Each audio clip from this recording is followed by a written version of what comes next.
Welcome back, horror fam, to another chilling chapter in our Frankenstein series. Tonight we dive into chapter 7, on the 7th day of Halloween season. Oh, I just got the chills, you guys! So let's turn off the lights, settle in, and prepare for a tale that reveals just how far the consequences of Victor's actions will reach.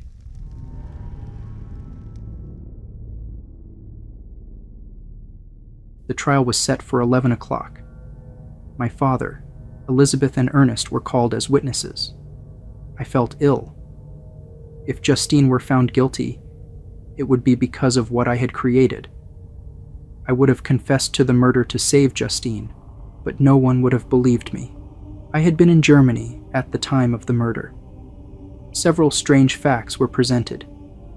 Justine had been out on the night of the murder. In the morning, a market woman spotted her, not far from where the body was found. Justine returned to the house around 8 that morning. When she saw William's body, she cried and screamed. She spent the next several days in bed, but the most serious evidence was still to come. The gold locket was brought out, which the servant had found in Justine's pocket. Elizabeth took the stand and said that it was the same locket she had placed around William's neck just an hour before he had been murdered. Justine was called to the stand to defend herself. She explained that she had spent the evening at the house of an aunt.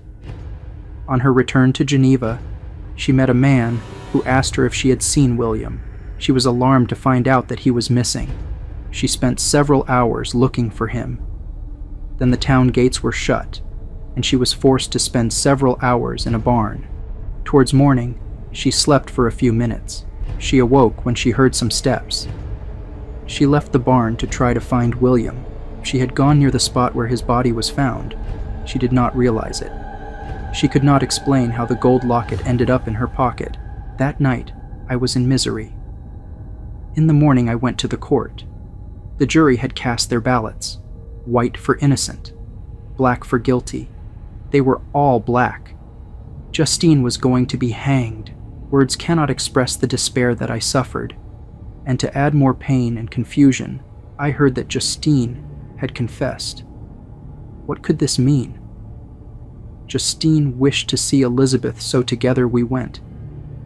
The prison chamber was a gloomy, miserable place. Justine was sitting on some straw at the far end. Her hands were chained. Her head rested on her knees. She and Elizabeth both wept. "My poor girl," said Elizabeth. "I believed you were innocent until I heard that you had confessed. If you say that report is false, I will believe you." "I did confess," Justine admitted. "But I confessed a lie. Ever since I was found guilty, my priest has tortured me. He said I would suffer when I died if I did not confess. What could I do?" Elizabeth said, "Oh, Justine, forgive me for having doubted you. But do not fear. I will prove your innocence. You will not die." Justine shook her head sadly. "I do not fear to die," she said. "I leave a sad and bitter world." I uttered a groan that came from deep in my soul. Justine approached me and said, "Dear sir, you are very kind to visit me.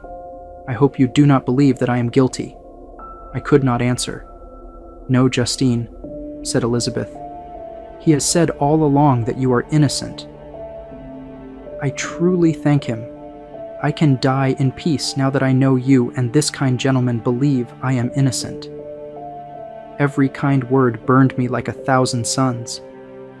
She turned to Elizabeth. "Farewell, sweet lady. May heaven bless you. May this be the last tragedy that you ever suffer." The next morning, Justine died. She was hanged as a murderess. My heart was tortured. And when I saw how Elizabeth suffered, I felt even worse. This was all my doing, and my father's sorrow, and the gloom of our home. It was all the work of my hands.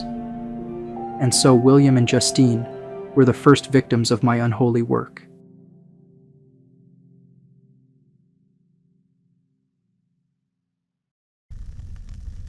And that brings us to the end of Chapter 7, Horror Fam. It was a short one, but a good one. Make sure you have that notification bell rung. Tomorrow we're doing stories with the most unexpected twist. You won't want to miss them. And this Saturday we have scary tales. Fairy tales. Fairy tales that have a horror twist to them now. You won't want to miss them. And as always, take good care of yourselves because you are important.